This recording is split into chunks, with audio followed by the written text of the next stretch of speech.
now. Glad you're in California, I bet. And as a daughter of a career Air Force pilot, she attended schools from California to New Hampshire before earning her degree from Colorado State University in art and interior design. Art and design has always been her primary interest and focus. She worked as a designer at prominent architectural firms before becoming a licensed California architect in 1996, when she formed the firm of Ensberg Jacobs Design Incorporated in partnership with her architect husband, Tom Jacobs. Community conservation, sustainability, functionality, the natural environment, and art are central to her work. In 2016, she received National Honor of Elevation to Fellow of the American Institute of Architects for her community work educating about the importance of art in architecture. In 2018, she served on the AIASB, that's the architectural, wait a minute, I had that. Architectural Institute? Oh, American Institute of Architecture. There we go. And helped in the community recovery team after the Thomas Fire and the Montecito debris flow. We're delighted to have both Cass and Robert here today, and we're very interested in what's going on State Street.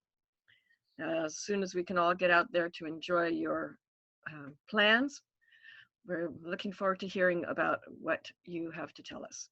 Welcome today to the Monday Forum, and you're on. Thank you so much. It's great to be here.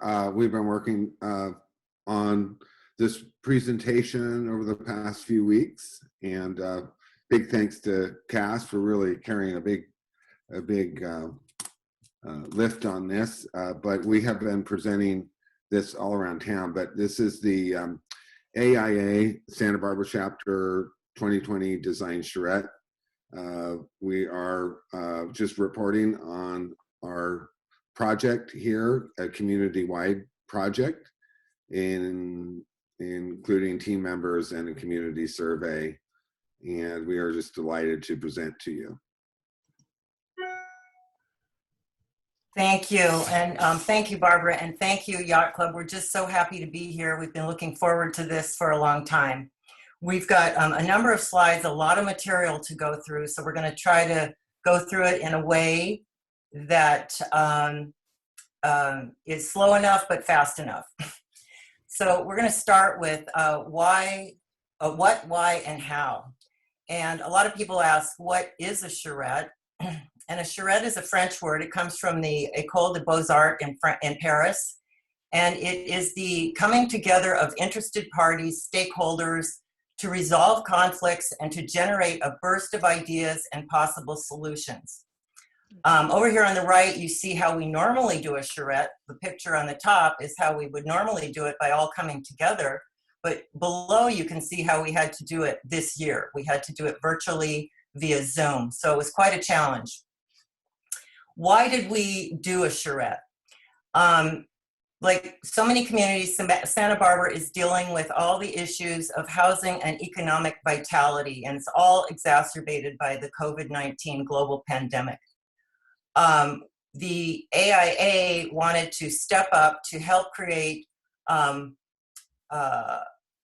ideas and just to generate many ideas to help the city and the community figure out our development standards.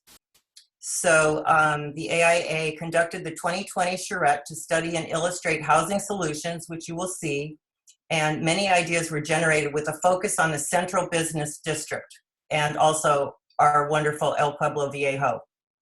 How did we do it? The 16 teams were created to generate concept designs. They met virtually over a few months, and the progress meetings were open to the public. outreach. After we completed the work of the charrette, we have been doing outreaches, which is what we're doing today.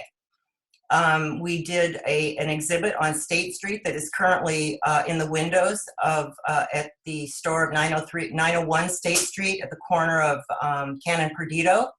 And we also published a book. There are materials at aiasb.org, and you can see all of the material from the charrette if you go there.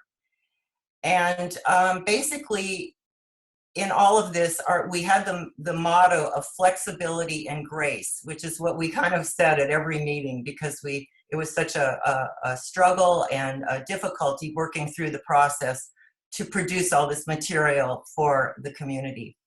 Here on the right, you can see our steering committee. And we started off by getting sponsors, getting people to support us, to help us with the effort. And here you can see our sponsors. Then we reached out,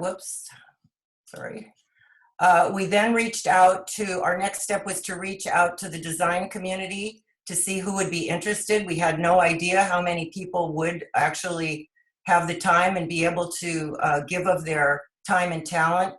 And we ended up with around 160 people. We have 4 teams that focused on the State Street corridor, and then we had 12 teams that dealt with the blocks from 300 to 1,000 block of State Street. And here you can see all the names. We also had others who stepped up to help as resources for us. And here you can see the names of many people in the community who also helped us by being consultants, resources, to help us as we move through the project. We work with people from HLC, planning, people from the planning department, some building owner stakeholders, many people all stepped up to help. Now I'm going to hand it off to Robert, and he will talk about the survey. So the survey was put into place before we started. It gave the 16 teams information about community preferences. There was a big outreach for that. We had over 4,800 responses. What's interesting is, in terms of respondees, it was outside of the very younger people. It was spread out among different age ranges very equally. Some of the highlights were that 93% supported closing part of State Street to vehicle traffic. 56% supported pedestrians and cyclists sharing the street.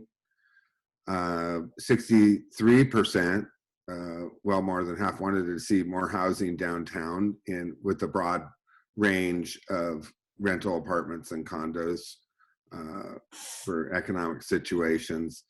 60% wanted to live downtown, and 84% really wanted to see public art and art integrated into downtown. Anyway, it's an interesting broad reach of survey responses. So that was part of the pre-work before we all got down with paper and pencil or our computers to generate our input. So anyway, we're gonna hand it off to Cass. Cass, goals? Yeah, this slide is showing the 4 teams that worked on the corridor.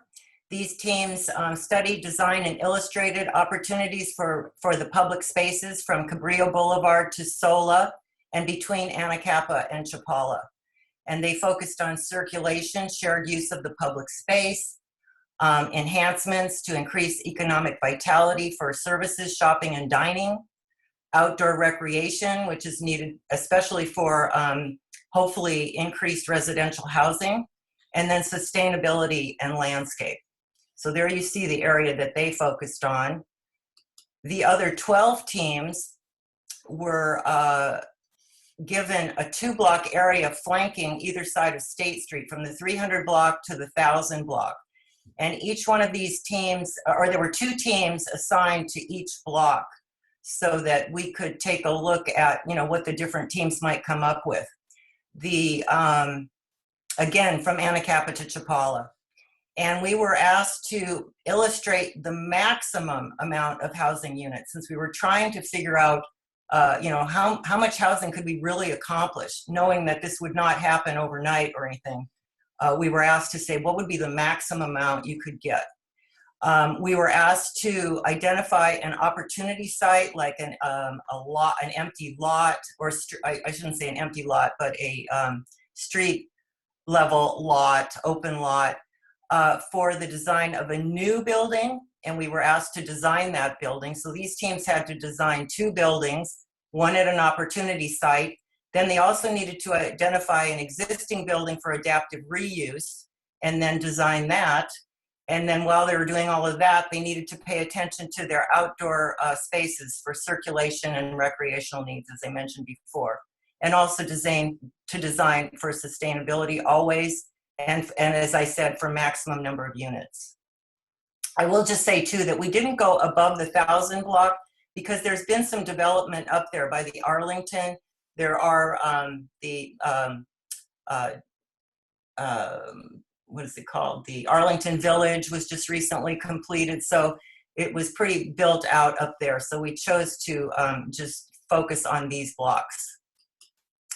Robert, would you like to? So, yeah, and so we looked at, as a result of this really great effort with a diverse bunch of professionals organized by the architects, we came up with so many concepts and solutions. So these are all ideas of possibilities. There are just many concepts. We're not recommending one concept because there were so many things. So we looked at circulation, sharing space with pedestrians, dining, bikes, and shuttles. Okay, next. We looked at automobile circulation, how that might cross State Street and be integrated. We looked at dedicated bike lanes, bike parking. We looked at how to integrate a State Street that was really welcoming to all. Universal design was a big concept where people could still circulate around State Street. Next slide. And this is just a circulation study of how cars would move on the streets and around the streets. Just a simple color study of buildings and circulation. Next. And then here's showing landscaping, stormwater, median, sidewalks, how bikes might circulate in their own lane, and how dining and shopping would work.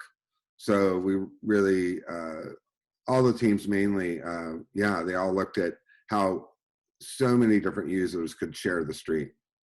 Next. And we looked at gateways and intersections, how to maybe define certain neighborhoods with kind of gateways, and even integrating artistic paving to for not only crossing the street but defining different neighborhoods. Maybe using paving as kind of a public art idea, as well as gateways. Next. And then these are just some of the wonderful sketches that were produced by the teams, showing how a streetcar might work in the top slide. And then in the bottom slide, sketching in how maybe a fountain or a public art project could work. Next. And then these are more studies on how people could use the street, both in kind of a sketch format, as we could see, integrating water features and users and landscaping, which is really important. And then over in the lower left, kind of a plan view of that. Next. Okay. Kat? Yeah, I'll talk about this one. This is about the public space enhancements that I mentioned earlier. And this particular team, you can see, this is the 900 block, and designing within the historic areas.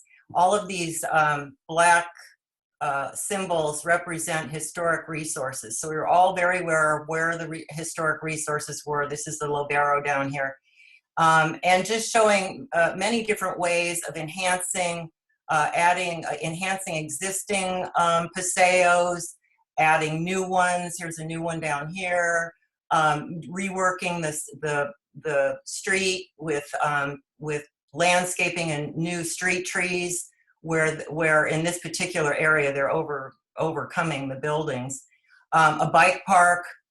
This one over here is showing a building with a new paseo running through it at the street level to connect right here. So this just shows many examples of market stalls over here behind the Canary Hotel, just ways to invigorate and liven the area and make it also function as a residential area. This is another interesting one where showing the possibility for maybe new paseos and new courtyards. This particular team thought, what would happen if you took the Macy's building out and you opened that up and became a big plaza that connected to State Street and then De La Guerra over here. So that's what this is showing. Then, of course, you know, beautiful plazas and paseos that we love so much. Whoops, sorry. This one, I don't know why that's not staying there. This one is showing, this is De La Guerra Plaza here. Here's City Hall. And they're showing taking out some buildings along State Street here and creating sort of an urban forest that connects the De La Guerra Plaza to State Street.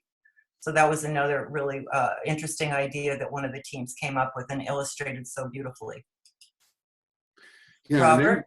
We also looked at, you know, landscaping, really keeping the trees and enhancing and building on the planters along State Street, and also figuring out ways how to take urban runoff and filter that through rain gardens below the trees. There's lots of great examples of this. This shows a sketch that I did on the bottom showing how that might work, to take that rainwater and stormwater and really clean it up before it gets to the ocean. Okay, next slide. Okay, and this shows you know, different small water features. There.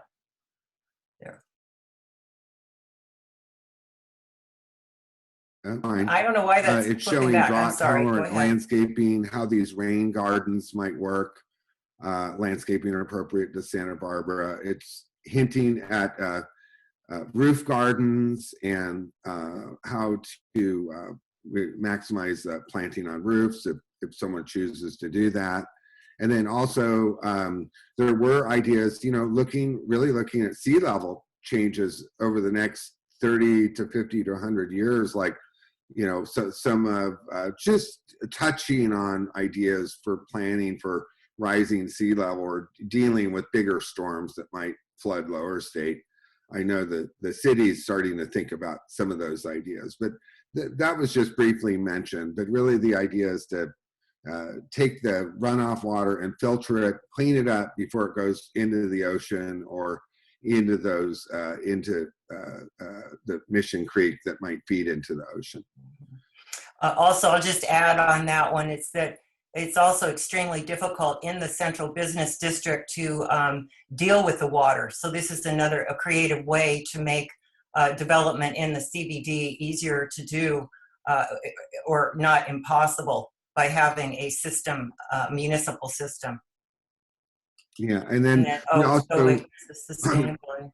looked at sustainability and really, you know, things from charging stations to roof gardens to, you know, solar, which is a clean energy practice, you know, green roofs and flood gardens. What flood gardens mean is, you know, there's an open area that would take a storm water and flood that through and help clean the water. Again, we get back to the stormwater management, which almost every group had a consensus on that they wanted to see improvements. And then, so that explains this slide.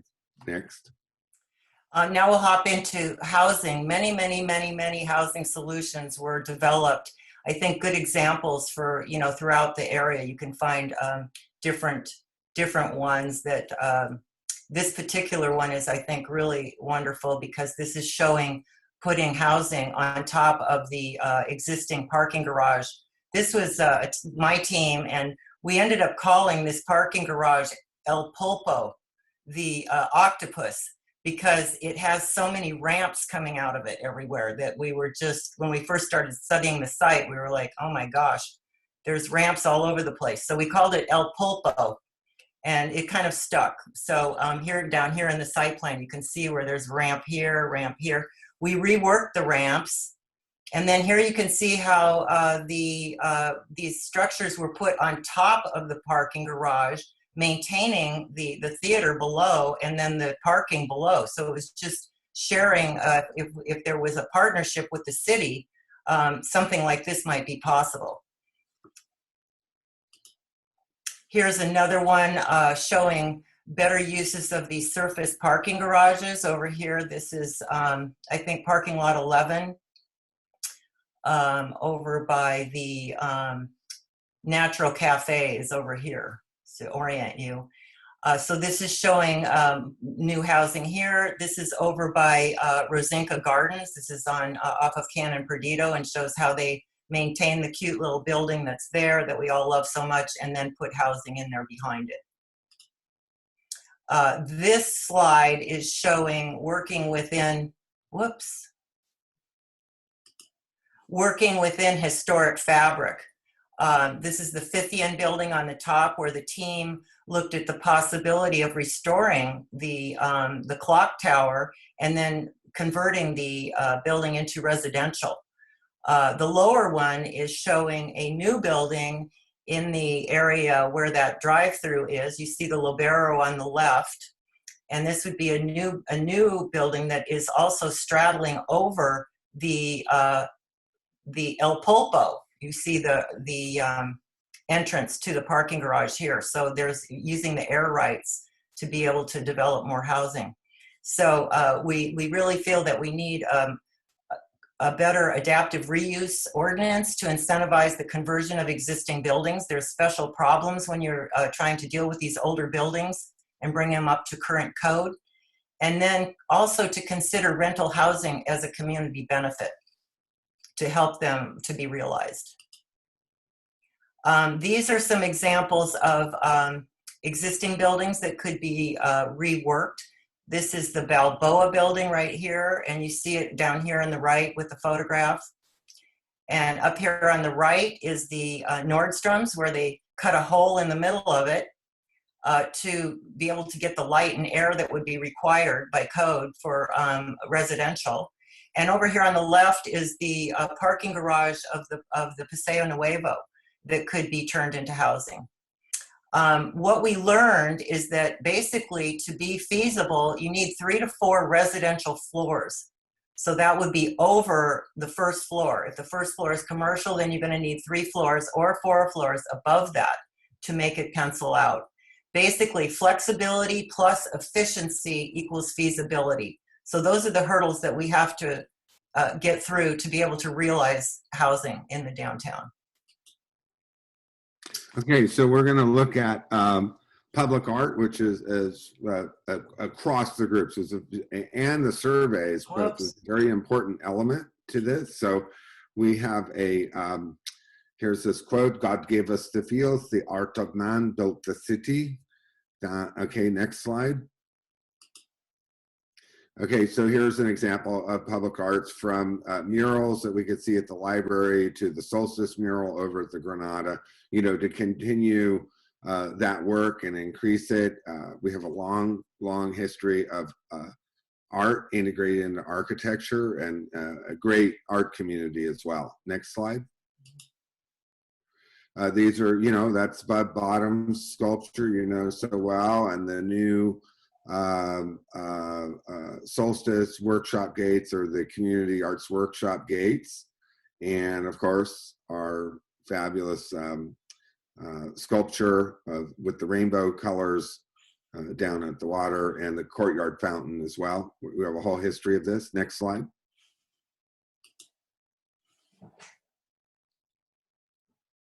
And we also have fabulous, you know, culture, and we have events and festivals that really the art and architecture becomes a backdrop for these things, and we want to, I think, across the groups, we want to obviously continue those traditions and that heritage. Next slide. And then we are very unique because of our cultural art and artist community. And, you know, our city really benefits from visitors, and gives a higher quality of life with all these artistic integrations and art places to experience. Next slide.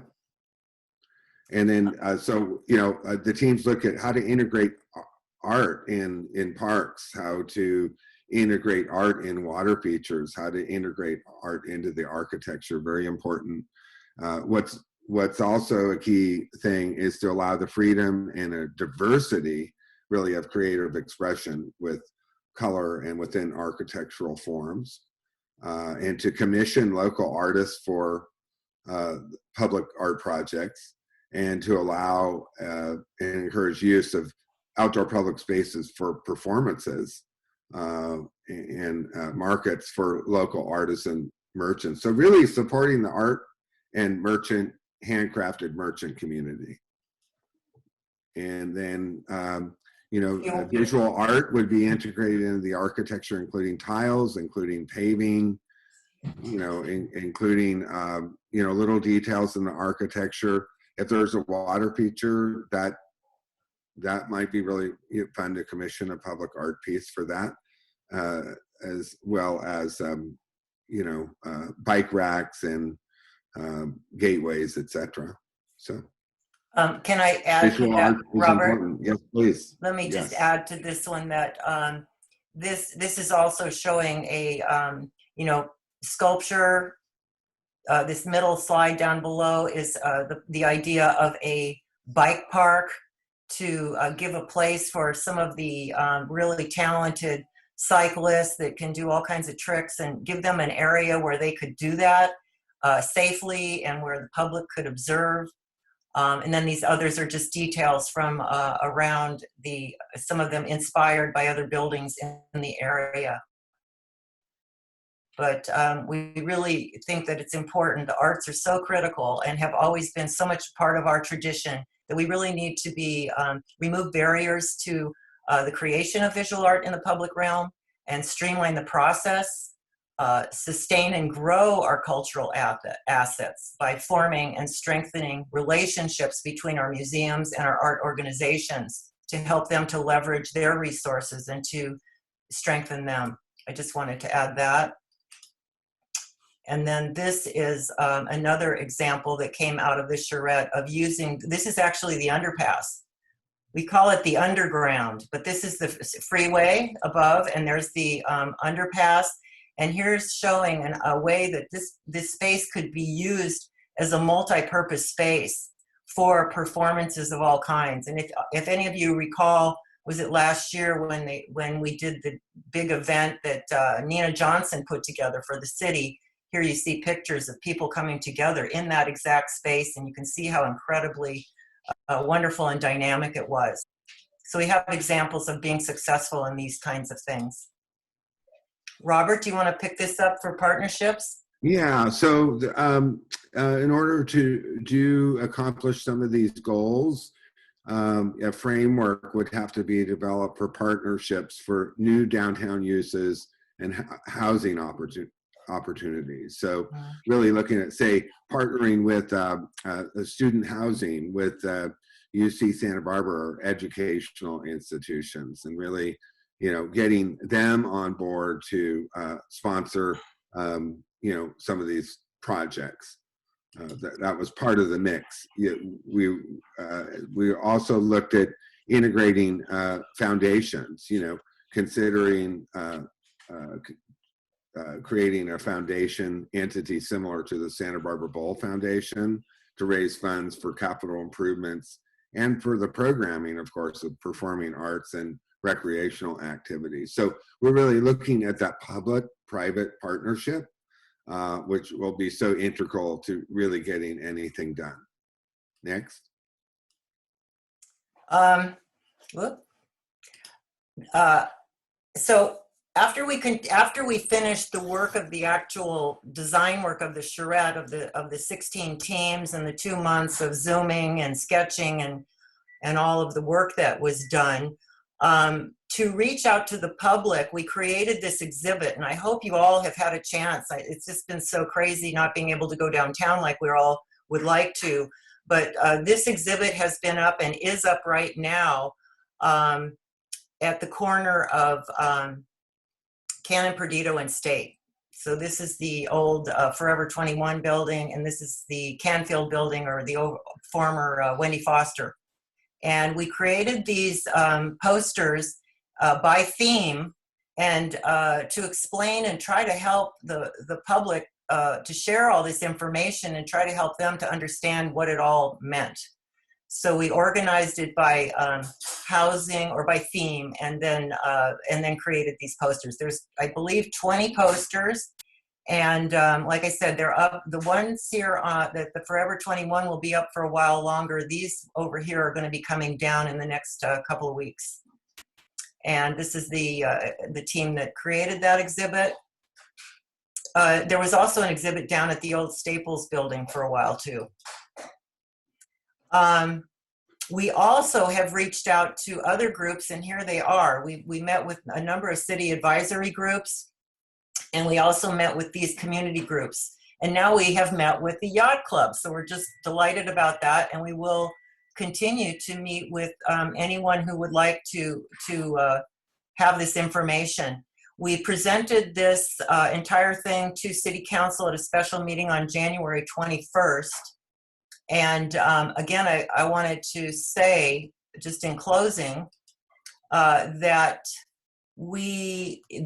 all this work is available on the AIASB website, and there you can see the website address. And if you were interested in getting a booklet, you can also contact Trico Reprographics, who was just incredible helping us with all of this. They did all the printing for us. You can contact them and get your own publication if you'd like.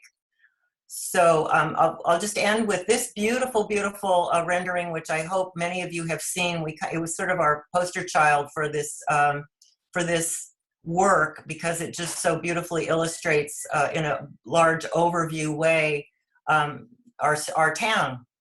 And you can see De La Guerra Plaza over there on the left, and then State Street as it might be in many of based on the many suggestions that were made. So I will just say thank you so much for having us, and I'll let Robert give his thanks, and we'll look forward to any questions that you might have. Robert? Yeah, I just want to say this is a lot of information, and what is so wonderful about the exhibit at State and Canon Perdido is it's sort of chosen sampling, but with 160 professional designers, including architects, civil engineers, and landscape architects, there were just so many great ideas. So anyway, thank you for entertaining our presentation, and we so enjoyed preparing for this and meeting with you guys. So with that, we'll take any questions. We, again, are looking to hear from the public.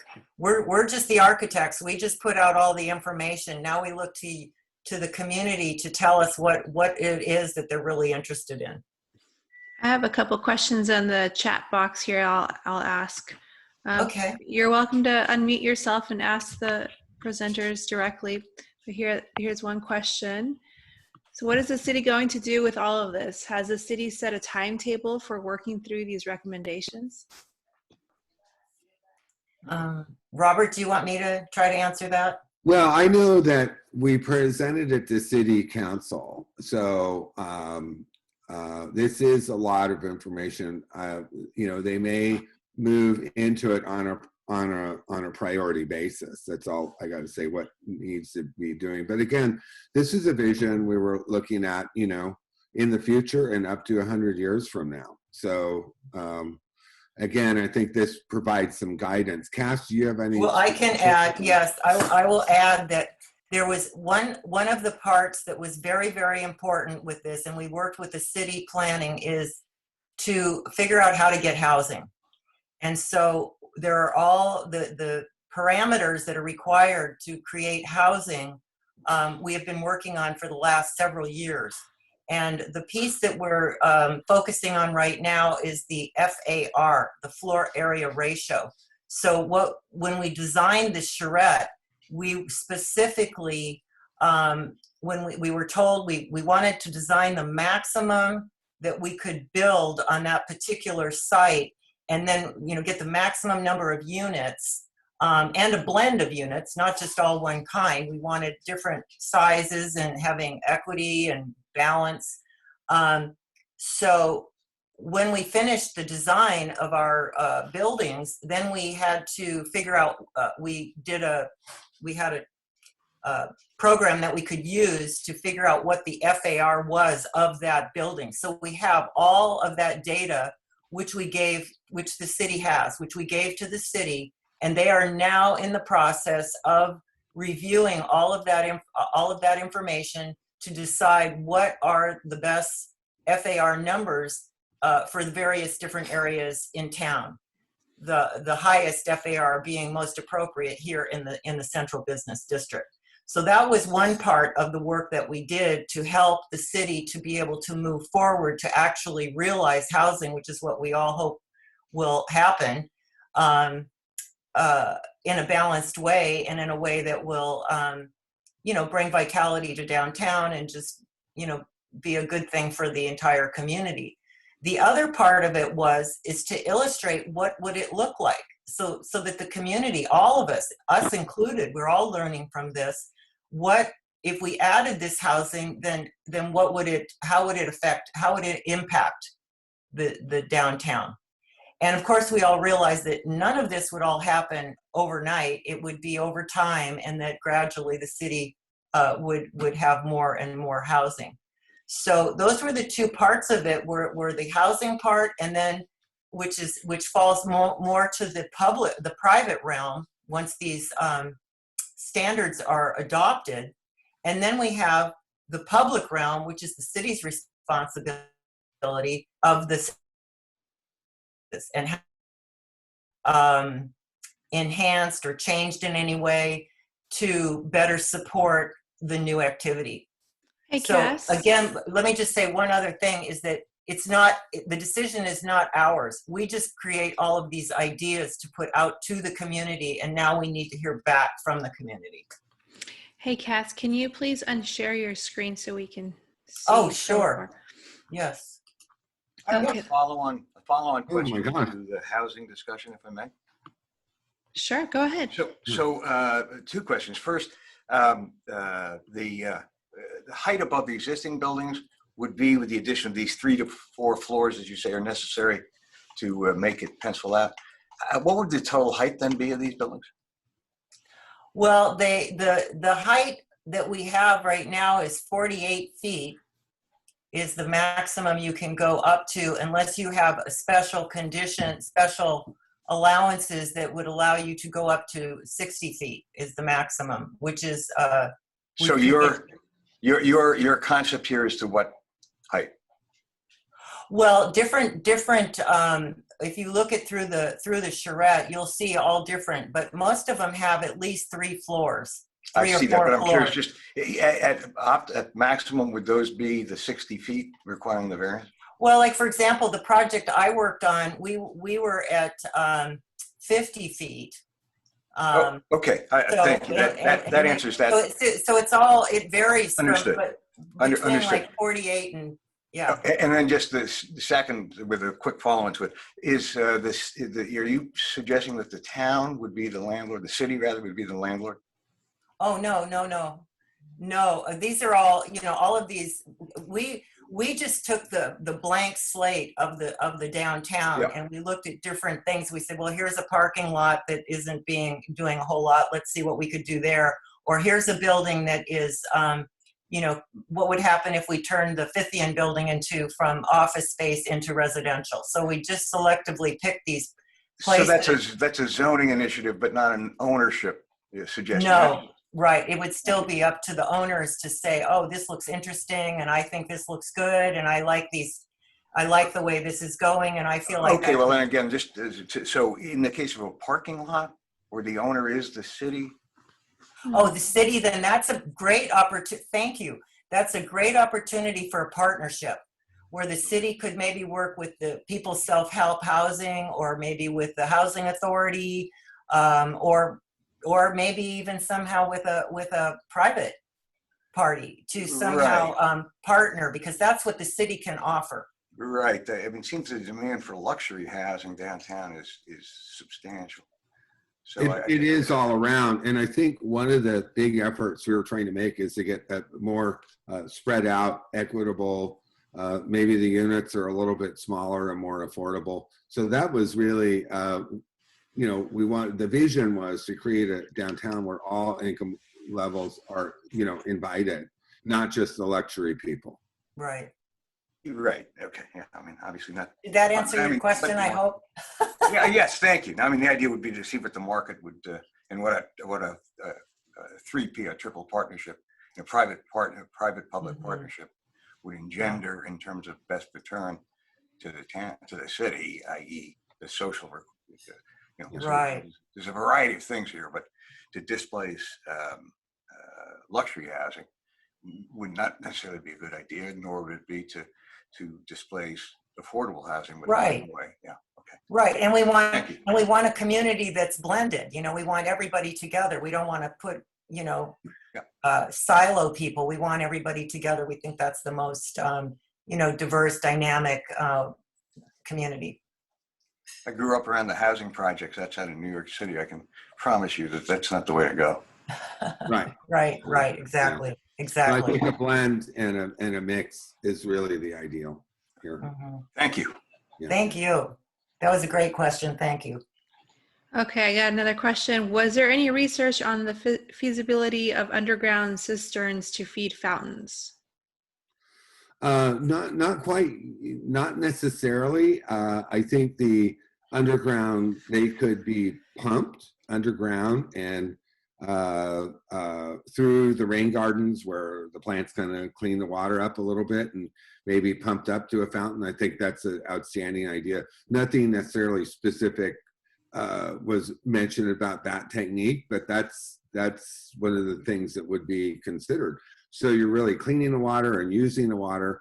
We know that already Santa Monica has a water filtration plant that's kind of an art project and kind of an exhibit of how to clean water. It's kind of amazing, not that we would echo exactly that, but we know there's a real interest in cleaning water and providing reusable, recycled water for water features. That's a more sustainable way to go on some of that. Excellent question. Yeah, there was one project that had a courtyard with with cisterns underneath the building to collect the water. But like Robert said, we didn't really go as far as to how the water actually would end up getting used. But certainly for landscape, fountains, all kinds of things like that would be really great. Absolutely. Good. Such a great idea. Thank you. Here's another good question. What is the current status of having parades on State Street in the future?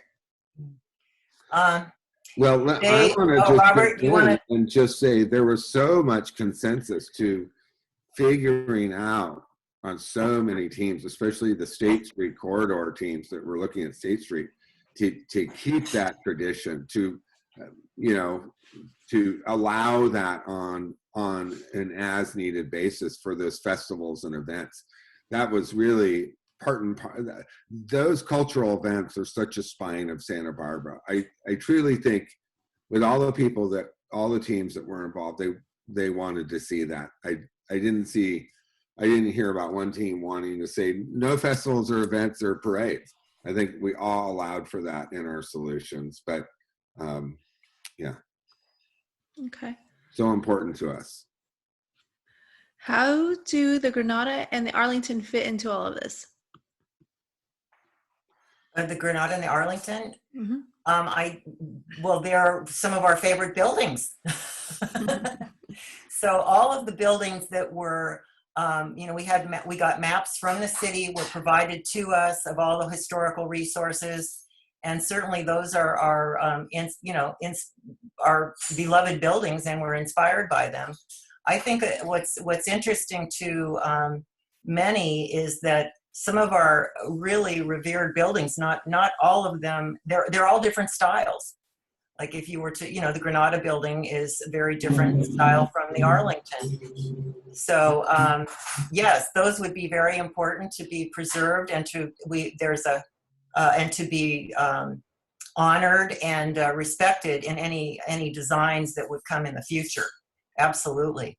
The governing, and I would like to add here too, is that in any design of any new building or renovation, there are more that, the height, the building height is, we have to stay under whatever the required heights are. There are limitations on the FAR determines the overall area that the floor area that you would be able to build, maximum allowed floor area. And then you also have to meet the uniform building code, and you have to, which requires, for air and light and all the things that are important for our health and safety. The building code is, I think of it like a Venn diagram where you have all of these pieces and you have to find the middle piece where all of those things overlap. We have our historical ordinance, which determines how you have to deal when you are close to an important historic resource. So all of those and also objective design standards. So all of these things, our review boards would have influence on what any ultimate project could be. Okay. Yeah. I also wanted to say that there was also attention paid to making sure that these beloved places like Granada and Arlington, that seniors and those with disabilities could be able to get there with relatively easy passage, whether that be, obviously allowing for differently abled vans to carry people to these important venues. I think that, the Libero, Granada, and Arlington are just our leading lights, and those would be preserved in every way possible. They really are our treasures. Okay, I have another question. What is the strategy for accommodating both residential and commercial demand for parking? AUD has not produced the level of affordability that was desired. How are these proposed developments going to be different? That's probably a two-part question there. Yeah, I'm not sure. So the first one is, what is the strategy for accommodating both residential and commercial parking? Well, I can imagine that it would, involve, making, planning for parking and deliveries as much as possible, whether that's in a parking situation over a housing situation, or whether that's, the side streets or whatever. Cass, you. Good afternoon. Yeah, I would say that, oh, I'm sorry. Did you want to say something? Go ahead. Oh, no, I think someone, there's. Well, I would apologize. I would like to add to that clearly being down, having the housing downtown with all of the services that are needed within walking distances will reduce the amount of automobile need. Doesn't mean you don't need an automobile ever. There were a number of teams who also focused on, we didn't have that as part of this presentation, but who focused on technologies that are available now of being able to park cars very densely in these automated parking garages, where you can, and you maybe you've experienced these in other cities, but where you can park a lot of cars in a very, very small area, and it's all mechanized, where you put your car in and it takes it and it parks it away. You can call, with your phone, or you show up and within, a minute or two, the car will be delivered back to you. So there's all these different ways that we can think about it and deal with it, even though some of it's unknown, the future, how it will actually evolve. Certainly Okay. was something that everybody thought about a lot. I can say that, yes. It says the AUD has not produced a level of affordability that was desired. How are these proposed developments going to be different? Well, I can tell you something I heard from the groups was really integrating, micro units. So you really get, some dense housing that works for different income levels, like maybe welcoming more students to live downtown in a more affordable way, for instance. I know I heard a lot about micro units and about reaching a density level that makes sense to make State Street vital. Cass, anything to add to that? And also it's the process. If we can, we know that we need to have a certain floor area. If there isn't enough floor area, then there isn't enough area of rental to make it pencil out. So we know what these numbers are. We need flexibility. As I mentioned before, there are all these other regulatory elements that control what it will ultimately be. So all of these things will have impact on the actual size, bulk, and scale of what the building ends up being. And if you go through and study the work of the charrette, I think you will, take some more time than what, of course, we have today here. Go on the AIA website and really take a look at them. Then I think you'll get a better, understanding of how it would work. But the bottom line is you've got to have enough floor area. If you have a one-story building, you're not going to get there.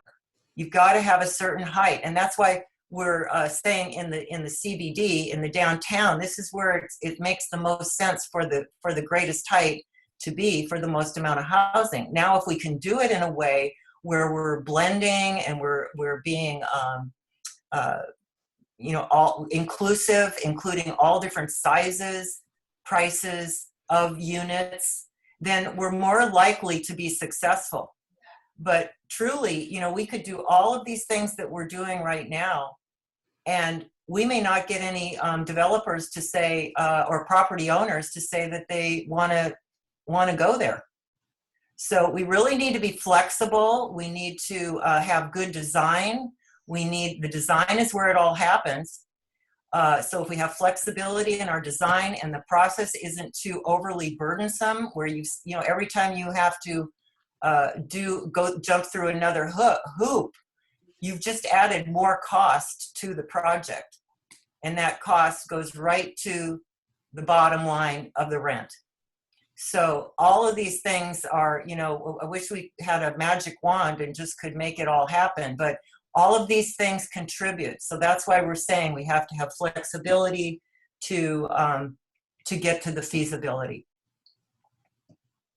I have an additional question. Have you looked at other plans? I'll start the video here. Forgive me. Have you looked at other similarly situated small cities such to compare those plans? What are some of the sample case studies you've reviewed? Well, I can say I know a number of obviously, like Boulder, Colorado is a city that has a promenade and is not too dissimilar from our size. There's been a lot of, pardon? Is Boulder about 100,000? You're going with a 100,000 population, or are you talking about a trade area population when you look at Santa Barbara? Well, I think I don't know what the actual population of Boulder is right now, but it is more comparable, to our size as opposed to someplace like Portland, and other cities like Denver. That city's still there, Portland. I think Portland took itself off the map, and yeah. So I think there's a lot of examples. There are many examples of success stories, and there's and there's many examples of not success stories, Yeah. and they're all really different. Every And are single. those cited in the background to the charrette? No, we didn't. You know, this That would be. that we got a lot done considering, but normally a charrette is done like in one day, you know, like in about 5 hours. Yeah, So got it. this one got extended out, but the whole idea, and again, it's so important to know that as designers and architects, and Robert will agree, I'm sure, our job is to hear from you. What is it? You know, and then we take it all in, and then we go and we come up with every possible scenario, option A, B, C, D, and then we put it all out there. And half the time, and then you'll take like option D, and you'll combine it with option C. Understood. You know, yeah, just to get. So- Yeah, and I can tell you that a lot of I know the corridor teams were looking at a lot of smaller European cities, really. Yes. Such an inspiration to so many of the corridor teams to look at how you invite all kinds of users into a plaza or a street or a paseo. So many examples of that. And people kept coming up saying, oh, I'm so inspired by what I saw in Italy or Denmark. Not that it's the same, but that kind of pedestrian scale, shared street, shared plaza were really inspiring us. So there was really some things that were internationally.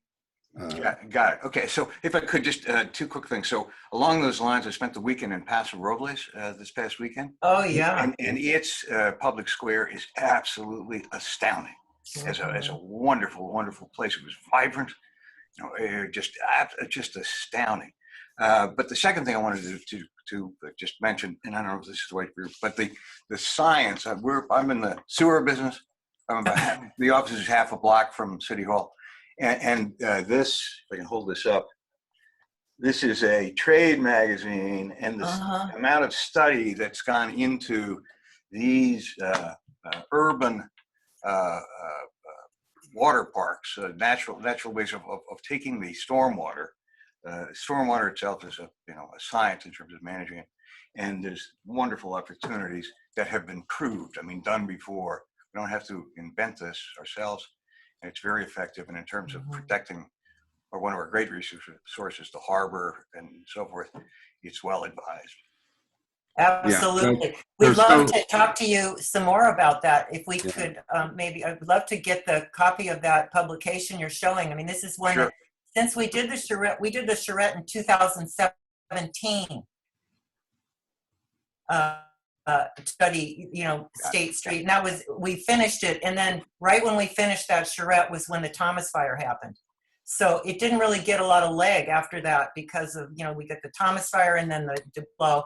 So it didn't get all the traction that it should have. But at that time, we actually showed a sim idea for this stormwater. It's a big deal, and it's very important for development downtown. It's nearly impossible, and it's so costly that it just drives the prices up.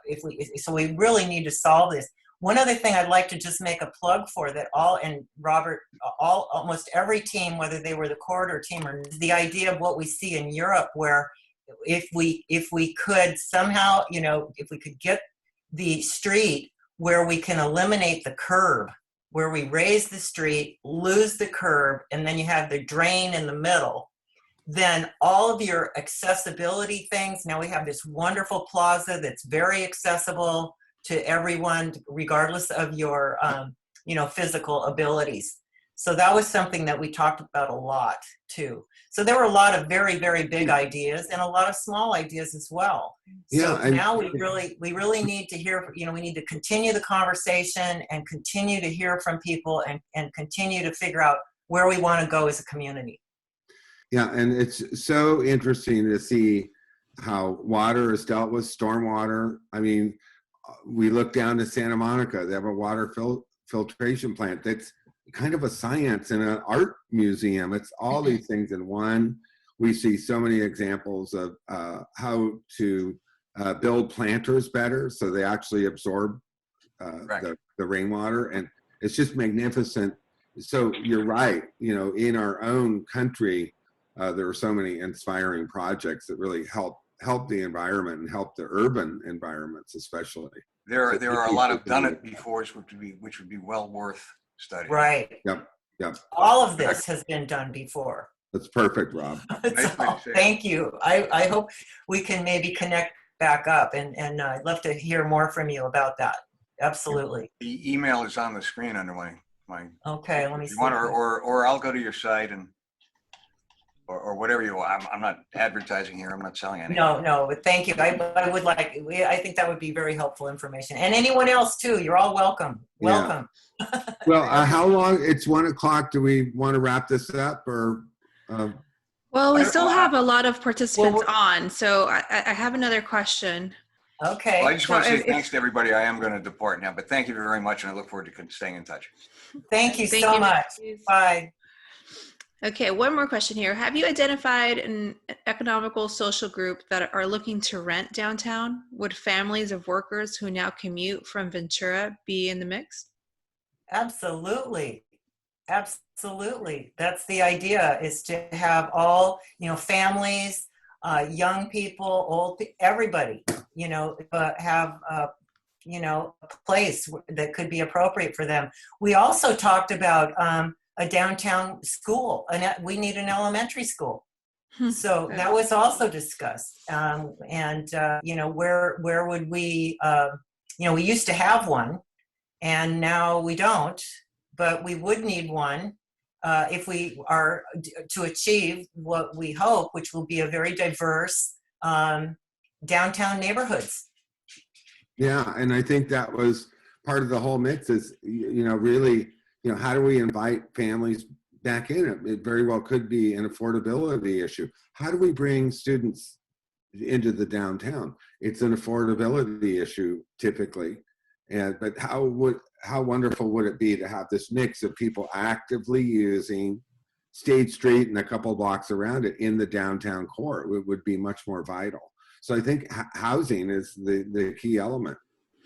Yeah. Among also developing outdoor places for some, recreation, active and passive.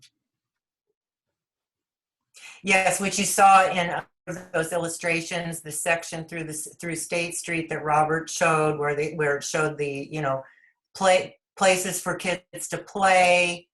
Also, places for people to just sit without having to go into a restaurant. That you should be able to just it's kind of crazy that we're even talking about it, really, because it's so basic. That there are parks and places that you can just sit down and watch the world go by, that you don't have to go into a restaurant in order to enjoy the experience. In fact, the experience becomes more enlivened by adding that level of. Yeah, and we're really talking about not an abandoned State Street, but something that's vital, where people want to go out there, they feel safe, they can play, they can, where people actually, live down there and are part of the neighborhood. That was really kind of a goal shared by so many on the teams. Any other I have a questions? Wonderful. Yeah, I have a quick question, if you don't mind. This is Bill. I Hey, love Bill. that you mentioned Boulder. I used to live there, and in fact, bought one of the first mixed-use condos on Pearl Street back in the day. But one of the things I see in the last slide you showed, and it's kind of, you can see it now with a couple of the prominent buildings downtown, but the, State Street runs in a north-south kind of direction. So from noon on, the sun behind those 4-story buildings is shading all of State Street. So I didn't see much in the plan. Is there much to try to step the buildings back from State to let the sun continue to shine in? Have you thought about that aspect? Yeah, I think that was thought about. I saw so many step back, interesting roof lines and things like that. I'm sure with any project that would be seriously looked at, not I don't know, Cass, I think the roof lines were really varied. Yeah, I don't, maybe some did more than others, but I think we were trying to solve the housing thing. The solar ordinance would impact that, and other things. So Gotcha. That's a very, very, very good points. And they would be, if we ever had a real project, then those would be consideration. What we were trying to do is to illustrate what would be the maximum that you could potentially get at a particular site, and how could we sort of help to solve our housing issues. Yeah, I love it. That's great. Thank you. I might have been the Chase building that was prominent in that picture. Sure. Okay. Thank you. I have Wow. a question, Cass. Oh, sorry, just a quick one. Like the Nordstrom building, Mhm. that was pretty innovative to see the center of it, cut out for Mhm. residential use. Have Yeah. the owners of that property seen that idea, and do they like it? I don't know if they've seen it, but I do know that they did have one of the big design firms take a look at the building, and there were some plans that were generated by them. This was the work of the team.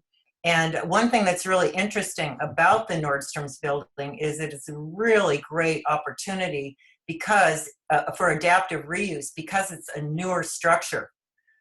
It wasn't built, it's metal studs. So it's a newer structure. It's more current in terms of the code that it was built under.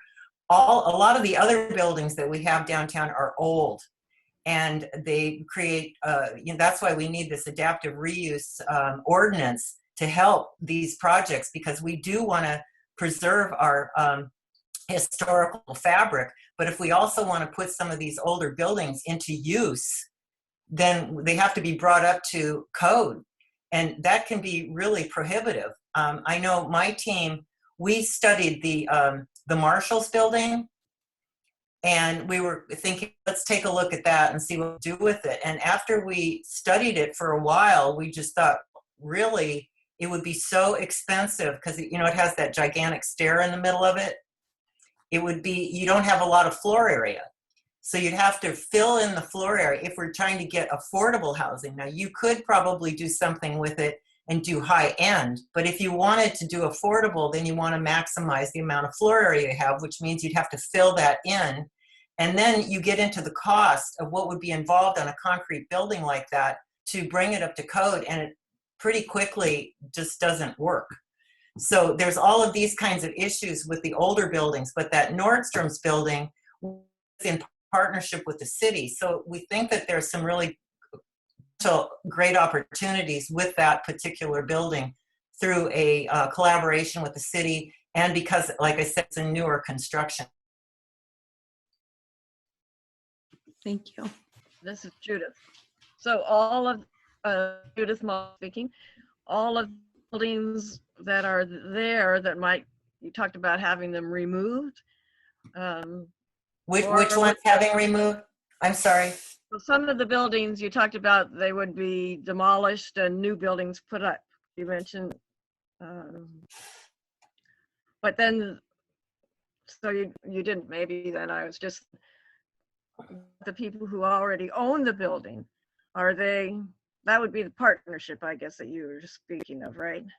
You have to go into partnership with the owners and. Absolutely. These are things that, the Concepts. be working with the community and the owners on. Absolutely. None of this is like a definite project. They're all concepts on how to get to where we want to get. Mhm. So sort of like vision goals rather than specific things, even though some of the designs were very specific, because that's what architects do. I'm assuming that you're referring to that idea that had about possibly removing the Macy's building.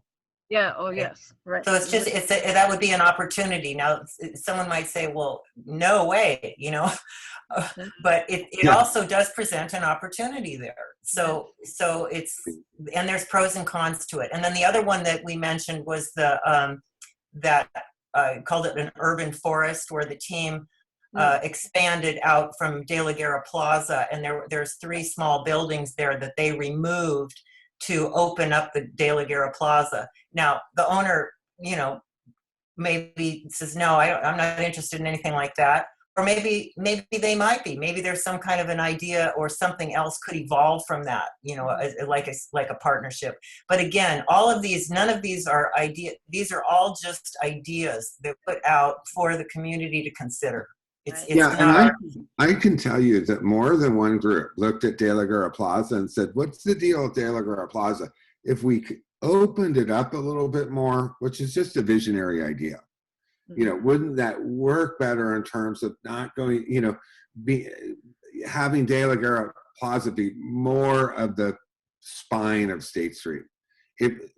I can tell you, I think there were 3 groups that said that would be interesting if that happened. Not that that's going to happen, but it's, you know, again, it's a concept. But that's a really good question, Judith. yeah, I like very it. good question. Right. Yeah. It's something I thought of. What? You want to remove the building? That's what our team said. What are you going to tell the owners? What are you going to give them in exchange? And Yeah. I've seen in Louisville, Kentucky, buildings that are completely empty in the back and just the facade is there, so that it lends that old world look, but the whole building Yes. behind is completely, or they're rebuilding the whole thing. Yes. Yeah, they're correct, doing that correct. a little bit in Aspen, Colorado, too, where they're taking the historic, keeping what's in front, and then behind it is this modern, amazing thing that's like way bigger for floor area, right behind that historic resource. So, I've been down to the Collection, that new, well, Oh. it's not the new shopping center, yeah, and I'm just amazed at how many residences or buildings, apartments have been put around that, and Yeah. it looks so dense, and I just would not want a kind of look of density down there in State Street. I'd like the open spaces idea. So Mhm, mhm. well, But see, that might then be a way. That might be a way to counterpoint and to achieve both. You know, by giving, you know, yeah, just we can even. I mean, in a more extreme example, you know, think of. Excuse me.